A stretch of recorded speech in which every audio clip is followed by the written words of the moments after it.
Let's have a look at the first sample question here. Probably the easiest one you're going to get.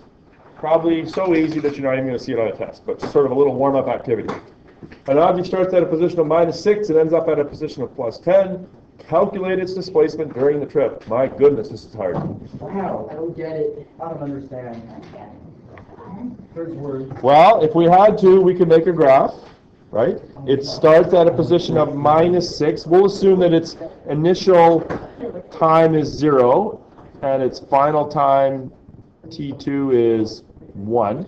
So in other words, it goes from -6 all the way to +10, right, in 1 second. Where? Okay, so how would I do this? Well, What's the initial position? -6, the final position, +10. Delta D displacement is, I usually write XF, right? Final minus initial. You can write PF minus PI. You can write XF minus XI. You can do lots of different things, but it boils down to 10 subtract -6 plus 16. Okay? You can probably do it in your head. Why is T1 and T2 1? Okay? I was assuming that, right? It doesn't give me any times here at all. Yeah. You're not going to get something this easy, right? This is just getting you thinking a little bit. Okay? I probably made it far more complicated than I need to, right? It's just 10 minus -6, all it is, right? Don't make it more complicated than it needs to be. All right. An object moves from a position of +10 to a position of -13 in 7 seconds. This time I did give you the time. So find the displacement, find the average velocity.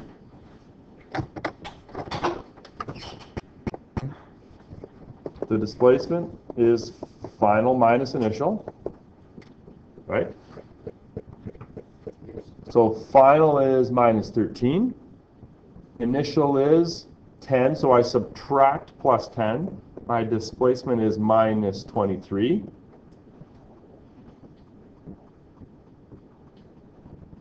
No problem. Average velocity, how do I find average velocity? V bar equals d over t. The value of d that I just calculated was -23. My time is 7 seconds. Pretty straightforward division. It's going to be 3 point something or other. 3.3 seconds. Oh, that's not right, is it? 3.3 seconds. I mean 3.3 meters per second. Yes. Again, not particularly difficult. In fact, I would say grade 10 physics. Right? No?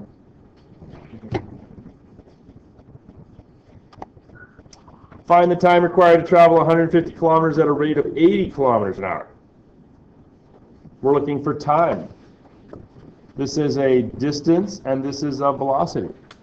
Mr. Bennett, would the velocity be negative? This one? No, velocity. No.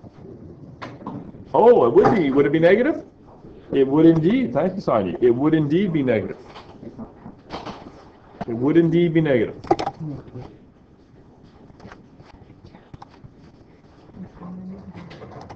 Alrighty, so this one here. I need T, I need D, I need V. Sorry, I need T, I've got D and V, right? Do I need to worry that they're kilometers and kilometers per hour? Do I need to make any changes? Do I need to turn them into meters or anything?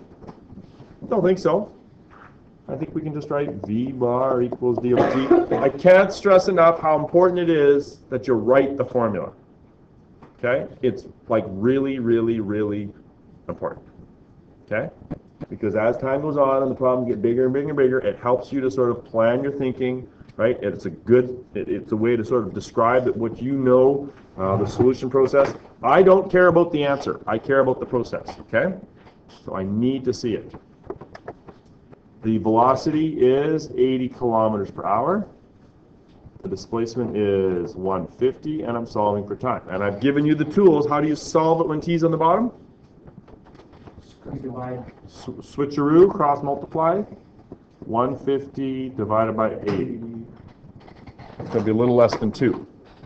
That's more than 1.875. We'll hope we just round that to 1.9 hours. 1.9 hours. Are you feeling sufficiently warmed up to try number 4 on your own? Yes, number 4. Okay. How much room you got there? You got a fair bit of room. I would, if I was you, I would draw a line down the middle, make your attempt on the left-hand side, and then I'll give you the answer. If you need to make any adjustments, then you've got room, right? Okay, so draw a line down the middle there. Try and do your solution on the left-hand side. I'll give you about 3 or 4 minutes. Give it a whirl. All right, let's have a look here and see what we got. Ball rolls down a hill with uniform acceleration. It starts from rest and rolls 28 meters in 4 seconds. Find the average velocity, the final velocity, and the acceleration. This will tell me if you've been paying attention for the last week. If you can do this, you're good. Average velocity. The formula I'm going to use is v bar equals d over t.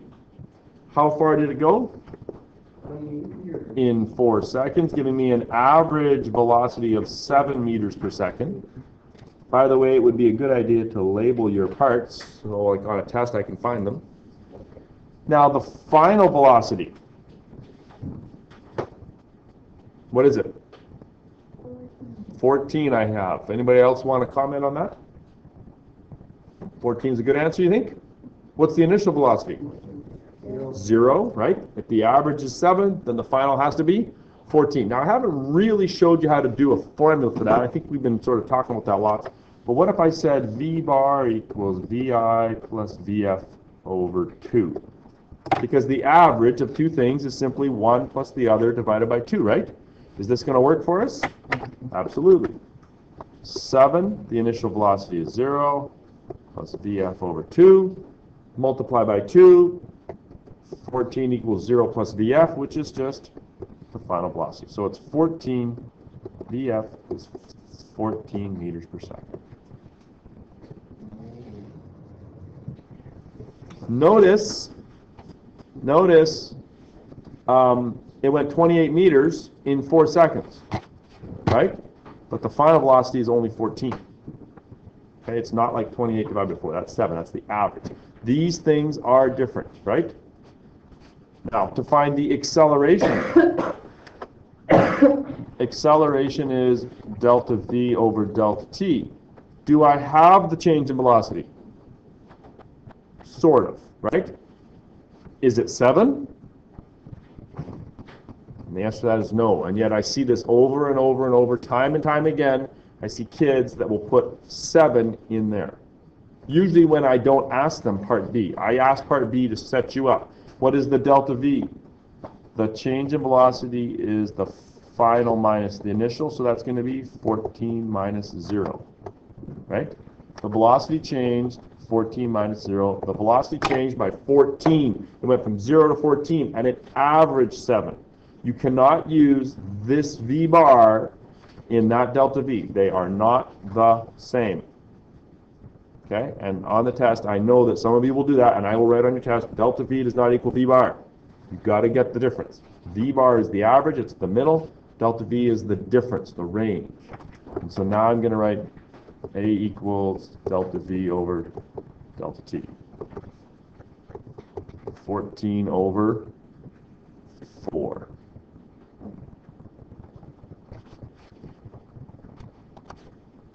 Fourteen over 4 should be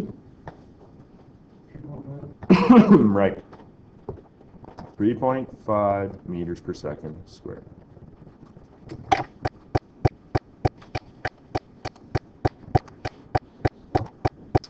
All right.